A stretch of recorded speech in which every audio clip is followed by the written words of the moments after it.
जैसा कि आप सभी देख पा रहे हैं, ये हर्ट का डायग्राम है। आज मैं आपको हर्ट के बारे में विस्तार पूर्वक पढ़ाऊंगी। जैसा कि हम जानते हैं कि जो अपना हृदय होता है वो वक्ष गुहा में स्थित होता है और हृदय का जो माप होता है वो बंद मुट्ठी के आकार का होता है। और जो साइंस में हृदय के लिए एक वर्ड का यूज किया जाता है, कार्डियक। इस प्रकार से हृदय के अध्ययन को बोलते हैं कार्डियोलॉजी। कार्डियो का मीन्स होता है हृदय और लॉजी का मीन्स होता है अध्ययन। इस प्रकार बोलते हैं हृदय का अध्ययन कहलाता है कार्डियोलॉजी। और हृदय में पाई जाती है दो प्रकार की पेशियाँ पाई जाती है, कार्डियक पेशियाँ और अनैच्छिक पेशियाँ। मतलब जो हृदय होता है इस पर अपन कंट्रोल नहीं कर सकते। जो हृदय की जो एक्टिविटी होती है इनको अपन कंट्रोल नहीं कर सकते हैं। जैसे 1 मिनट में हृदय 72 बार धड़कता है, तो अपन ऐसा नहीं कि 1 मिनट में 60 बार धड़का ले इसको, या फिर 1 मिनट में 80 बार धड़का ले। मतलब इन पर अपना कोई कंट्रोल नहीं होता है। तो इनमें अनैच्छिक पेशियाँ और कार्डियक पेशियाँ पाई जाती है। हृदय एक पेशीय अंग होता है। जैसा कि आप इस डायग्राम में देख पा रहे हैं, हृदय में जो 4 चैम्बर होते हैं, ठीक है। जो ऊपर के 2 चैम्बर होते हैं ये आलिंद कहलाते हैं और नीचे वाले 2 चैम्बर निलय कहलाते हैं, ठीक है। जो ये ऊपर वाला चैम्बर है ये बायां आलिंद है, ये बायां निलय, ये दायां आलिंद और ये दायां निलय है, ठीक है। अब इनमें क्या बोलते हैं, धमनी और शिराएं भी पाई जाती हैं। जो धमनियाँ होती हैं इनमें सदैव शुद्ध ब्लड बहता है और जो फुफ्फुसीय धमनी है इसमें अशुद्ध ब्लड बहता है। ये अपवाद स्वरूप कार्य करती हैं। शिराओं में सदैव ही अशुद्ध ब्लड बहता है, लेकिन जो फुफ्फुसीय शिरा होती है उसमें शुद्ध ब्लड बहता है, ठीक है। तो जो शिराएं होती हैं ये अपने शरीर के विभिन्न भागों से अशुद्ध ब्लड को हृदय तक लेकर जाती है। देन उसके बाद जो अशुद्ध ब्लड होता है इसका फेफड़ों में क्या होता है, शुद्धिकरण होता है, प्यूरिफिकेशन होता है।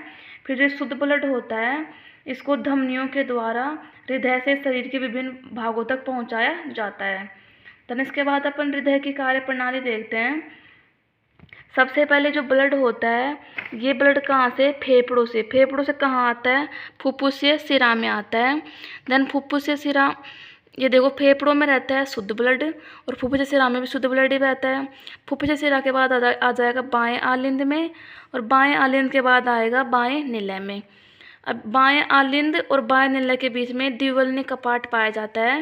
ये कपाट क्या करता है कि ब्लड का जो प्रवाह होता है इसके अपोजिट प्रवाह को रोकता है। मतलब जब ब्लड एक बार बाएं निलय में आ जाता है तो उसके बाद वापस ना चला जाए, इसके लिए यहाँ पे द्विवल्नी कपाट पाया जाता है। देन उसके बाद ब्लड कहाँ जाएगा, महाधमनी में जाएगा। ये रही महाधमनी। महाधमनी के बाद ब्लड जाता है शरीर में। इस प्रकार से एक चक्कर पूरा होता है और इधर शुद्ध ब्लड बहता है।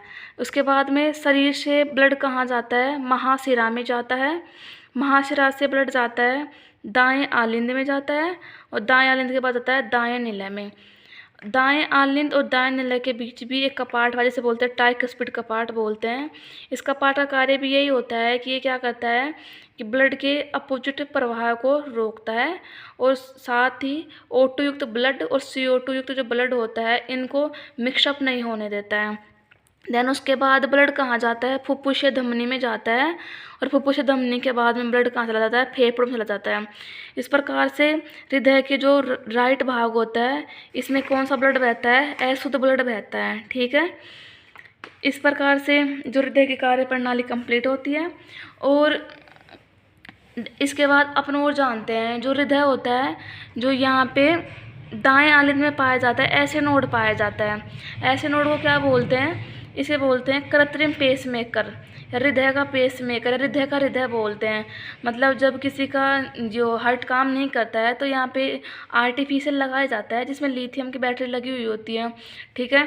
देन उसके बाद यहाँ पे एवी नोड पाए जाते हैं, एवी नोड पाया जाता है। फिर एवी नोड के बाद यहाँ पे हिजमंडल पाया जाता है, इसके चारों ओर प्रकृति तंतु पाए जाते हैं।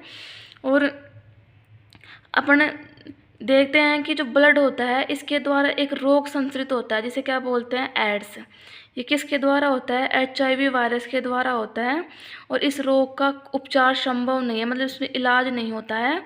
और इसके टेस्ट के लिए एक एलिजा परीक्षण होता है, ठीक है।